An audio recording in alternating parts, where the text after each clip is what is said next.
হিরণ চট্টোপাধ্যায় অনেক দিন পরে সিনেমায় ফিরছেন। ঠিকই শুনেছো তোমরা। প্লিজ চ্যানেলটাকে সাবস্ক্রাইব করে দাও। আজকে এটা নিয়ে এক্সপ্লেন করবো। হিরণ চ্যাটার্জি এবং পায়েল সরকার। ঠিকই শুনেছো তোমরা। হিরণ চ্যাটার্জি এবং পায়েল সরকার মানে পুরানো চাল ভাতে বাড়ে, এরকম একটা জুটি প্রত্যাবর্তনের পরিকল্পনা মানে তুঙ্গে। পরিচালক নেহাল দত্তের আগামী ছবিতে হিরণ চ্যাটার্জি এবং পায়েল সরকারকে অভিনয় করতে দেখা যাবে। অবশ্য মানে হিরণ এবং পায়েল কেউ এই বিষয়ে মুখ খোলেননি। শোনা যাচ্ছে নাকি শুটিংও খুব তাড়াতাড়ি শুরু হয়ে গিয়েছে। আনুষ্ঠানিকভাবে সব কিছু ঘোষণা করা হবে খুব তাড়াতাড়ি। ঠিক আছে, নেহাল দত্ত পরিচালক। ঠিক আছে, মানে ব্যাপারটা হচ্ছে টলিপাড়ায় না সবাই কথা একটা পুরনো জুটি ফিরে আসার একটা আলাদা কিছু দেখছে তারা।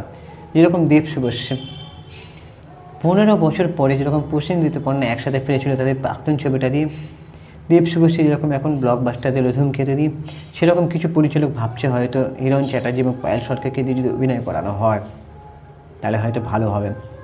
হিরণ চ্যাটার্জি 2020 থেকে কোনো সিনেমা করেনি, 2025 সাল পর্যন্ত কোনো সিনেমা করেনি। ঠিক আছে, সেই মানে রাজনীতিতে জড়িয়ে হয়তো তার সিনেমা জগৎ থেকে দূরে সরে যাওয়া একটা কারণ হতে পারে। কারণ হিরণ চ্যাটার্জিকে কোনো পরিচালক বা প্রডিউসার হয়তো সেরকমভাবে কোনো অফার করছে না। এখন 2025-এ দাঁড়িয়ে হয়তো একটা অফার পেয়েছে, এবার সে সেটাকে কি কাজে লাগাতে পারবে। হিরণ চ্যাটার্জি এখন রাজনীতি এবং তার ওয়াইফ বাচ্চা নিয়ে ব্যস্ত আছে, ভালো ফ্যামিলির ভালো সময় কাটাচ্ছে তারা, সেটা ঠিক। কিন্তু হিরণ চ্যাটার্জিকে কোথাও একটা বাংলা সিনেমা থেকে আমরা হারিয়ে ফেলেছি। হিরণ চ্যাটার্জি কিন্তু মজনু সিনেমাটা তোমরা দেখবে যথেষ্ট ভালো সিনেমা, ভালোবাসা। আমি জানি সেগুলো রিমেক, কিন্তু ভালো সিনেমা যথেষ্ট। সে অভিনয় খারাপ করে না, তার বডি লুক যথেষ্ট ভালো, কিন্তু রাজনীতিতে জড়িয়ে হয়ে গেছে। টলিপাড়ায় যারা রাজনীতিতে যাচ্ছে তাদের কেরিয়ার খুব একটা ভালো যাচ্ছে না, শুধু দেবদা বাদে। তো দেবদার আজকে একটা প্রাইম টাইম যাচ্ছে, ভালো কথা, কিন্তু দেবদার এই যে রাজনীতিতে জন্য তার সঙ্গে যে সময় খারাপ আসবে না সেটা কেউ বলতে পারে না। যাই হোক, আমি সেটা নিয়ে কথা বলতে চাই না বিশদে। দেবদাকে আমি সবসময় ভালোভাবে সাপোর্ট করি, কিন্তু রাজনৈতিক ব্যক্তি হিসেবে নয়, কোনো মানুষকে নয়, হিরণ চ্যাটার্জিকেও নয়। ঠিক আছে, সে যে দলই করুক না কেন। এরা সিনেমার জগতের মানুষ, যাদেরকে আমরা সিনেমা থেকে বড় হয়েছি, তাদেরকে আমরা রাজনীতির অ্যাঙ্গেলে দেখতে চাই না। ঠিক আছে, তো হিরণ চ্যাটার্জি এবং পায়েল সরকারকে যে ছবিতে দেখা যাবে, ছবিটা কী নিয়ে, কী গল্প এবং অ্যাকশন থাকবে, রোম্যান্স থাকবে কি না, সেটা নিয়ে আমি আবার আপডেট দেবো তোমাদেরকে। এক্সক্লুসিভ একটা আপডেট জানিয়ে রাখলাম যে হিরণ চ্যাটার্জি অনেক দিন পর সিনেমায় ফিরছেন, সিনেমার শুটিং শুরু হয়ে গিয়েছে, নেহাল দত্ত পরিচালক, এরকম একটা নিউজ মিডিয়ায় খবর পেয়েছি, তাই তোমাদেরকে জানালাম। আর তোমরা কে কে চাও যে হিরণ চ্যাটার্জি আবারও সিনেমায় ফিরুক, পায়েল সরকারকে তার সঙ্গে মানাবে। পায়েল সরকার ওয়েব সিরিজ এবং সিনেমা নিয়ে ব্যস্ত আছে, সেও করে কাজ, খুব কম করে, কিন্তু হিরণ চ্যাটার্জি একেবারেই করে না। 2020 থেকে সে কোনো সিনেমাই করেনি, তাকে কোনো পরিষেবা পরিচালকরা অফার করছে না। এখন একটা নেহাল দত্তের সিনেমা তার কাছে অফার গেছে, এবার সে যদি সেটাকে কাজে লাগায় তাহলে চূড়ান্ত লেভেলে তার মানে আরও সিনেমায় কাজ পাবে সে, এটা আশা করা যায়।